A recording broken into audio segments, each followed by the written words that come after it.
The Brick Works is closed until further notice after major flooding from Tuesday's storm. The cleanup effort happening right now at this popular community hub is extensive. I'm being told that the river water rose very quickly and that this is the worst case they've ever dealt with. Well, getting the kids off site was the priority. The truck, not so much. It stayed, and by the time we had the kids all out of the valley, it was too late to come back for it. Just hours into the epic rainstorm, the Don River began gushing over the parkway and through the Brick Works property. Eventually, many areas, including indoor spaces, were under almost 5 feet of water. Yeah. So you can see by the silt how high the water was. Stand up. Okay. Where is it on you? Where are you? Up to here? Mid-waist?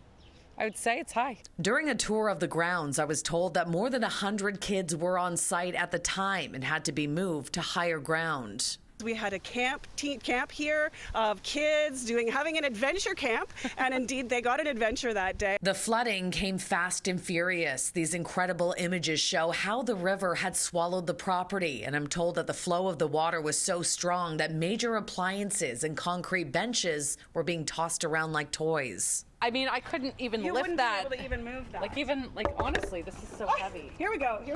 Days after the water receded, the aftermath is still being assessed. At this point, the cost of damage is believed to be about $300,000. But Chief Program Officer Lois Lindsay tells me it could have been much worse.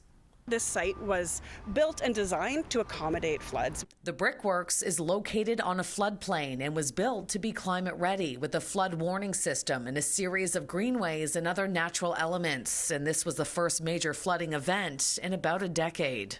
This is one of the examples of another kind of greenway throughout the site. Right. So you can see that it's at a lower level. It's filled with native species, and it's intended to be a place where water can naturally come in and then flow right back out again. With major weather events happening more often in Toronto, Lindsay believes that this flood-resilient design should be the future of public spaces. Our communities need much more resilient, sort of sponge, we call it social infrastructure or ecological infrastructure. It's as important as our roads, our bridges. Now, this space is where the farmers market is located on Saturday mornings, and I'm told that decisions are still being made on whether or not all of this can be ready in time to go ahead as scheduled this weekend. I'm also being told that there has been an incredible, overwhelming outpouring of support and that 50, 60 volunteers have been here helping with the cleanup. At the Brick Works, Shauna Hunt, City News.